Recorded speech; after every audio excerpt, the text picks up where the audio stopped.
फिर से अपनी YouTube channel stock trading technique पर आपका हार्दिक स्वागत करता हूं। दोस्तों, आज निफ्टी ने फिर से एक बढ़त के साथ क्लोजिंग दिखाई और ये मान के चलिए कि ये आज तक की ऑल टाइम हाई की क्लोजिंग है। इंट्राडे में हम तकरीबन, अगर मैं फ्यूचर्स की बात करूं तो 15,970 तक के भी हमने हाईज लगाए। और किन स्टॉक्स की वजह से ये तेजी देखी गई, निफ्टी इंडेक्स के 10 स्टॉक्स के ऊपर मैं अपना ओपिनियन आपके साथ शेयर कर रहा हूं। वैसे तो रोज इन स्टॉक्स के ऊपर एक वीडियो होती है और आपसे मेरी विनती है कि मेरी इस वीडियो को आप कल के सेशन यानी 16 जुलाई के सेशन के साथ एनालाइज कीजिए, चाहे चलती मार्केट में चाहे मार्केट क्लोज होने के बाद, जैसा आपको अच्छा लगे। अब बात करते हैं हिंदुस्तान पेट्रोलियम की। देखिए, जो मेरी वीडियोस को रेगुलरली देखते हैं उन सबको पता है कि हिंदुस्तान पेट्रोलियम को हमने 300 की कॉल बाय करके फ्यूचर सेल किया हुआ था। एक बार हम ट्रैप हुए, प्राइस 310 तक गया और उसके बाद जो गिरावट दिखी वो जो हमने अपना ट्रेड था बहुत अच्छे प्रॉफिट में स्केयर ऑफ किया और इसके साथ साथ जैसे ही स्केयर ऑफ किया वहां से हमने लॉन्ग पोजीशन रिवर्स कर दी, यानी ऊपर का सारा प्रॉफिट ले लिया और 282 के आसपास हमने अपनी पोजीशन लॉन्ग साइड पर बना ली। लेकिन हमारे पास साथ में पुट भी थी 280 की और वहां से और गिरावट कंटिन्यू हो चुकी है। जो 267 तक के प्राइस आज के सेशन में दिख गए। जब गिरावट बढ़ी 270 के आसपास आए थे तो मैंने यह कहा था कि 265 तक गिरावट कंटिन्यू हो सकती है, लेकिन उसके साथ साथ हमने 370 पर भी बाय किया क्योंकि लगातार प्राइस 370 के और 270 के आसपास क्लोज हो रहा था।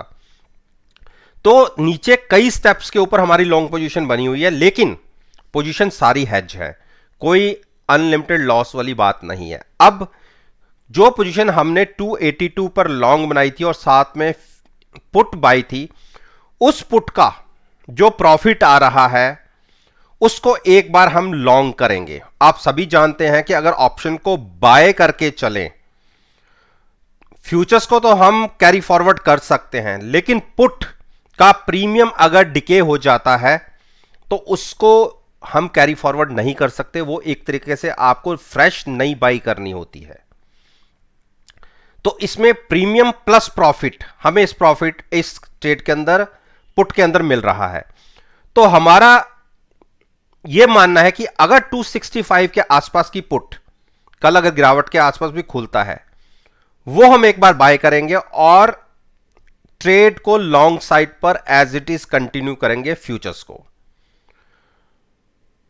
यह हमारी एक स्ट्रेटजी रहेगी, क्योंकि अब यहां से अगर जितना ऊपर भागेगा वो एडिशनल हमारा प्रॉफिट होगा, क्योंकि पुटों के अंदर तो हमने प्रॉफिट ले चुके, पहले 300 की पुट के अंदर और फिर 280 की पुट के अंदर। अब जिसको लेनी है नई पोजीशन, देखिए डिप पर है स्टॉक और 33 की RSI है, तो एक बाउंस मेरे हिसाब से जब भी बाउंस आया तो हम जो 50 डेज मूविंग एवरेज है, एक्सपोनेंशियल मूविंग एवरेज है, इसको एक बार टच कर सकते हैं। मैं ये तो नहीं कह रहा कि एकदम से ऊपर तक भाग जाएगा, लेकिन इसको टच कर सकते हैं।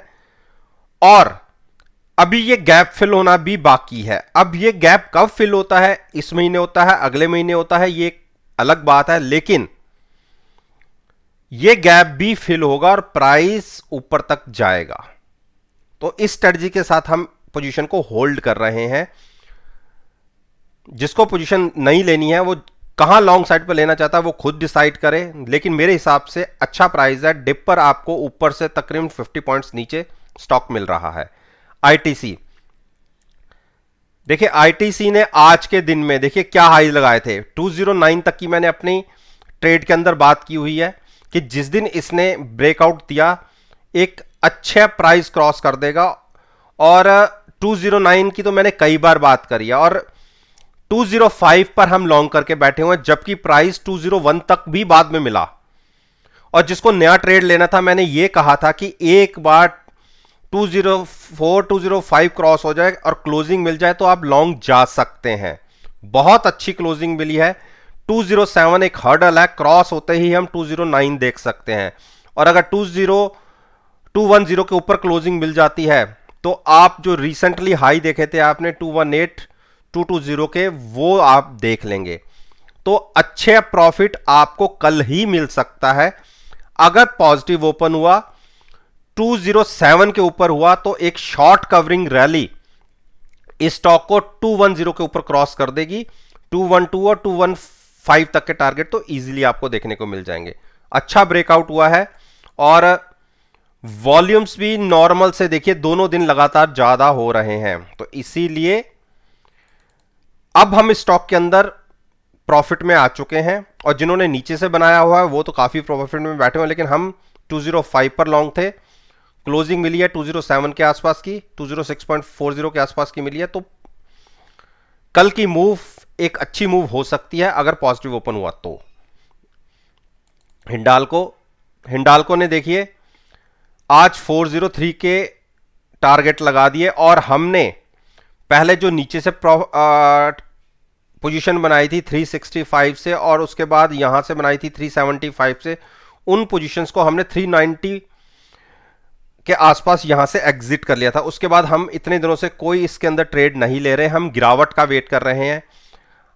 मेरे हिसाब से अगर गिरावट आती है, क्योंकि अब मूविंग एवरेजेस के प्राइसेस ऊपर बढ़ते जा रहे हैं और 387 और 380 के बीच में मिले तो आप लॉन्ग कर सकते हैं, या अगर RSI 75 होगी तो शॉर्ट करेंगे, लेकिन RSI 75 होने में तो बहुत टाइम है। तो स्ट्रेटजी मैंने आपके साथ डिस्कस कर ली है।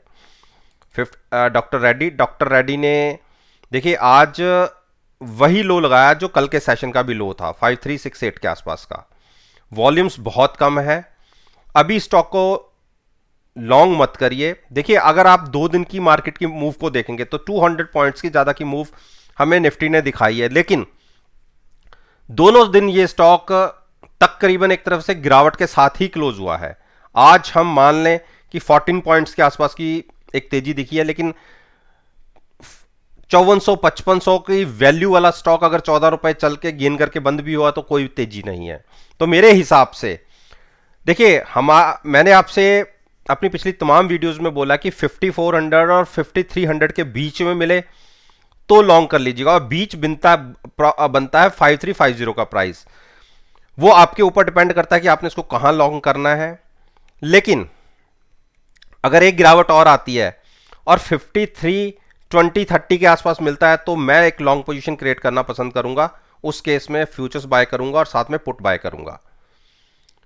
तो बाकी आप खुद डिसाइड करिए कि आपको कहां पर एंट्री लेनी है लॉन्ग साइड के लिए। सिप्ला देखिए, सिप्ला ने आज एक गिरावट दिखाई है, लेकिन सिप्ला को अगर लॉन्ग करना हो तो एक बार इसको नीचे की तरफ गिरने दीजिए। अगर 965 के नीचे चला जाता है और 945 के बीच में जहां आपको अच्छा लगे आप बाय करिए। मेरे हिसाब से अगर हम बात करें 60 और 55 का एक प्राइस अच्छा प्राइस रहेगा अगर वहां से लॉन्ग करते हैं तो। थोड़ा सा वेट करिए, गिरावट में ये स्टॉक मिल सकता है। भारती देखिए, भारती को हमने 520 पर बाय करना है और मैंने आपसे कहा है कि 520 पहले हम 520 और 515 के बीच के प्राइस को तलाश रहे थे, लेकिन 2 बार ये स्टॉक 522-21 के आसपास से लौट गया। अब हम 520 का एक प्राइस रखेंगे जहां पे हमें लॉन्ग जाना है, वहां पर पुट बाय करेंगे, फ्यूचर्स लॉन्ग रखेंगे। तब तक हम वेट करेंगे, शॉर्ट में पार्टिसिपेट नहीं करेंगे। बजाज फाइनेंस पिछले 3 दिन से लगातार छोटी छोटी गिरावट दिखा रहा है। मेरा मानना है कि अगर ये 6070 ब्रेक करता है तो एक 100 से 150 पॉइंट्स का एक फॉल देखने को मिल सकता है। तो कोई शॉर्ट में पार्टिसिपेट करना चाहता है, अगर आपको ट्रेड इसके अंदर 6060 के नीचे मिलती है ट्रेडिंग और continuous half and hour trade करता रहता है, तो आप कॉल बाय करके फ्यूचर सेल करने की एक स्ट्रेटजी ले सकते हैं टारगेट 5900 के लिए। तो वेट कीजिएगा शॉर्ट पोजीशन लेने के लिए भी। अब बात करते हैं अरविंदो फार्मा। ने जो तेजी दिखाई थी 978 तक, आज की जो तेजी है ये एक बियरिश कैंडल है। और मेरे को जैसे मैंने कहा था कि अगर आपको ये स्टॉक नीचे की तरफ, अब जैसी आज की क्लोजिंग मिली है, अगर किसी ने शॉर्ट साइड पे पार्टिसिपेट करना है तो वो कर सकता है। क्लोजिंग मिली है हमें 957-58 के आसपास की, 960 की कॉल बाय करके के आसपास की कॉल बाय करके भी फ्यूचर सेल करने की स्ट्रेटजी हो सकती है। अगर कल के दिन में नेगेटिव ओपन होता है तो टारगेट होगा 940 का, जैसे मैंने कल की वीडियो में भी बोला था। अगर पॉजिटिव ओपन हुआ तो शॉर्ट करने की गलती मत करिए, लेकिन बाइंग भी नहीं करनी। बाइंग के लिए प्राइस जो बनता है वो 970 के ऊपर का बनता है, उसके ऊपर लॉन्ग जाया जा सकता है, उससे पहले नहीं। अंबुजा, देखिए अंबुजा में तो हम खूब ट्रैप हो गए। जैसे सीमेंट सेक्टर्स के अंदर स्टॉक में तेजी देखी गई है, उसका रीजन क्या था कि सारे इंफ्रास्ट्रक्चर स्टॉक्स के अंदर बाइंग रही। कुछ के एक स्टॉक तो ऐसा था जो 20% के सर्किट के साथ क्लोज हुआ, और जब इंफ्रास्ट्रक्चर्स के अंदर बाइंग देखी जाती है स्टॉक्स के अंदर तो नेचुरली बात है सीमेंट सेक्टर, मेटल सेक्टर, इन सब के अंदर डिमांड देखी जाती है। तो उसी का इंपैक्ट सीमेंट सेक्टर्स के स्टॉक्स के अंदर भी दिखा, जो ये 3-4% के आसपास हायर साइड की क्लोजिंग आई। अब मैं आपको एक चीज और दिखाता हूं, देखिए RSI 82, आप इस स्टॉक को पीछे उठा के देख लीजिए, कहीं भी आपको RSI 82 के आसपास इसकी नहीं दिखेगी। आप देखिए मैं 2017 तक चला गया और एक 16 के अंदर 2016 के अंदर इसकी RSI 83 हुई थी। तो उसके बाद देखिए 5 साल के बाद पहली बार RSI 83 के आसपास आई है। तो इसीलिए मैंने 75 के आसपास इसको शॉर्ट किया था। ठीक है, मानते हैं कई बार डिसीजन गलत हो जाते हैं, हमारी उम्मीदों के अगेंस्ट चले जाते हैं, लेकिन इस पोजीशन को मैं एज इट इज कंटिन्यू कर रहा हूं। और जो मुझे अब कॉल के अंदर प्रॉफिट आ रहा है उस प्रॉफिट को मैं ऊपर शिफ्ट करूंगा, यानी कॉल का प्रॉफिट बुक करके मैं ऊपर की कॉल बाय करूंगा। यानी अगर यहीं से गिरावट आती है तो मेरा प्रॉफिट बहुत ज्यादा हो जाएगा। तो ये एक मेरी स्ट्रेटजी कल के लिए रहेगी। बाकी जिसने 370 के आसपास भी ट्रेड लिया हुआ है, कॉल बाय करके फ्यूचर सेल किया हुआ है, तो उनको कॉल के अंदर भी अच्छा प्रॉफिट आ रहा होगा। अगर वो खुद चाहें तो उस कॉल को ऊपर शिफ्ट करके आप शॉर्ट में बने रह सकते हैं और नीचे के प्रॉफिट को बुक कीजिए। ये एक स्ट्रेटजी, क्योंकि 83-84 की RSI है, हाईली ओवरबॉट हो चुका है, तो करेक्शन कम से कम मेरे हिसाब से आज के दिन के हिसाब से जो मूविंग एवरेज है 2650 के आसपास तक की करेक्शन की पॉसिबिलिटी हम मान के चल सकते हैं। तो दोस्तों ये मैंने निफ्टी इंडेक्स के 10 स्टॉक्स के ऊपर मैंने अपना ओपिनियन आपके साथ शेयर किया है, और मेरा यह मानना है कि अगर मेरी इस वीडियो को आप 16 जुलाई के सेशन के साथ एनालाइज करेंगे, यकीन मानिएगा आपको बहुत अच्छे रिजल्ट्स देखने को मिलेंगे, पॉजिटिव रिजल्ट्स। और अगर आपको किसी तरीके का डाउट है तो आप मेरे चैनल पर मेरे साथ जुड़िए। प्लेलिस्ट, कोई भी प्लेलिस्ट में से कोई भी वीडियो पिक कीजिए, नेक्स्ट ट्रेडिंग सेशन के साथ उसको कंपेयर कीजिए।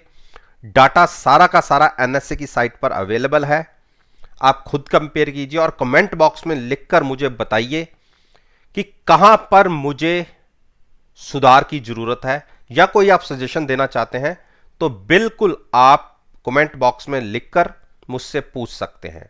बाकी इस वीडियो से रिलेटेड, पर्टिकुलर इसी वीडियो से रिलेटेड अगर कोई आपका कोई क्वेश्चन है तो आप वो भी मुझसे कमेंट बॉक्स में लिखकर पूछ सकते हैं। कोशिश मेरी ये होगी कि मैं अगला ट्रेडिंग सेशन ओपन होने तक मैं आपके कमेंट्स का जवाब दे सकूं। लेकिन एक चीज मैं आपसे ये चाहूंगा कि आप अगर किसी ट्रेड में अपने बूते पर फंस चुके हैं तो उसकी क्लैरिफिकेशन के लिए मुझसे मत पूछिए, क्योंकि वो डिसीजन आपने लिया है और मेरी वीडियो देखे बिना लिया है, तो उससे रिलेटेड प्लीज क्वेश्चन मुझसे मत पूछिए कि अब मैं क्या करूं, क्योंकि मेरी पोजीशन हमेशा हेजिंग के साथ होती है। गिरावट आती भी, आप फंसते भी हैं, लेकिन कोई अनलिमिटेड लॉस या अनलिमिटेड तरीके से हम कोई ट्रेड नहीं लेते जिससे आपको घबराहट हो। इस बात के साथ मैं आपसे विदा लेता हूं और एक नई वीडियो के साथ फिर से आपके सामने आऊंगा।